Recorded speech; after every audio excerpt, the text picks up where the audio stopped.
പഞ്ചാബ് എഫ്.സിയെ നേരിടുമ്പോൾ നായകൻ Adrian Luna Kerala Blasters നിരയിലുണ്ടാവില്ലെന്ന് നേരത്തെ തന്നെ ഉറപ്പായിരുന്നു. പരിശീലനത്തിനിടെ പരിക്കേറ്റതിനെ തുടർന്ന് താരത്തിന് പഞ്ചാബിനെതിരായ മത്സരം നഷ്ടമാകുമെന്നും ഇതിനുശേഷം അടുത്ത മത്സരത്തിൽ തിരിച്ചുവരുമെന്നുമാണ് റിപ്പോർട്ടുകൾ ഉണ്ടായിരുന്നത്. എന്നാൽ കാര്യങ്ങൾ കൂടുതൽ സങ്കീർണമായി മാറുകയാണ്. റിപ്പോർട്ടുകൾ പ്രകാരം അഡ്രിയാൻ ലൂണയുടെ പരിക്ക് വളരെ ഗുരുതരമാണ്. താരത്തിന് പഞ്ചാബ് എഫ്.സിക്കെതിരെ നടക്കുന്ന മത്സരം മാത്രമല്ല, മറിച്ച് ഈ സീസൺ മുഴുവൻ നഷ്ടമാകുമെന്ന റിപ്പോർട്ടുകൾ വ്യക്തമാക്കുന്നു.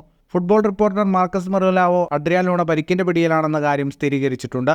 പരിക്കിന്റെ ഗുരുതരാവസ്ഥ അറിയില്ലെന്നും അദ്ദേഹം പറയുന്നു. ലൂണയുടെ പരിക്കുമായി ബന്ധപ്പെട്ട യാതൊരു വിവരവും ഔദ്യോഗികമായ ഉറവിടങ്ങളിൽ നിന്നും ലഭിച്ചിട്ടില്ല. താരം ഈ സീസൺ മുഴുവൻ പുറത്തുപോയാൽ അത് ടീമിന് വലിയ തിരിച്ചടിയാവുമെന്നുറപ്പാണ്. കരിയറിൽ ഇതുവരെ ഗുരുതരമായ പരിക്ക് സംഭവിച്ചിട്ടില്ലാത്ത താരമാണ് അഡ്രിയാൻ ലൂണ. ഈ സീസണിൽ കേരള ബ്ലാസ്റ്റേഴ്സിനായി എല്ലാ മത്സരത്തിലും മുഴുവൻ സമയവും കളിച്ച താരമാണ് അഡ്രിയാൻ ലൂണ. 2 മത്സരങ്ങളിലൊഴികെ ബാക്കി എല്ലാത്തിലും ഗോളോ അസിസ്റ്റോ സ്വന്തമാക്കാൻ താരത്തിന് കഴിഞ്ഞിട്ടുണ്ട്. ലൂണ ഗോളോ അസിസ്റ്റോ സ്വന്തമാക്കാത്ത മത്സരത്തിൽ ബ്ലാസ്റ്റേഴ്സ് തോൽവി വഴങ്ങിയിട്ടുണ്ടെന്നത് അദ്ദേഹത്തിൻ്റെ പ്രാധാന്യം വ്യക്തമാക്കുന്നു. കേരള ബ്ലാസ്റ്റേഴ്സിൽ 3ാമത്തെ സീസണാണ് അഡ്രിയാൻ ലൂണ കളിക്കുന്നത്. കഴിഞ്ഞ 2 സീസണിലും മികച്ച പ്രകടനം നടത്തിയ താരത്തെ ഈ സീസണിൽ നായകനായി നിയമിച്ചിരുന്നു. കൂടുതൽ ഫുട്ബോൾ വാർത്തകൾക്കായി ഈ ചാനൽ ഇപ്പോൾ തന്നെ സബ്സ്ക്രൈബ് ചെയ്യൂ.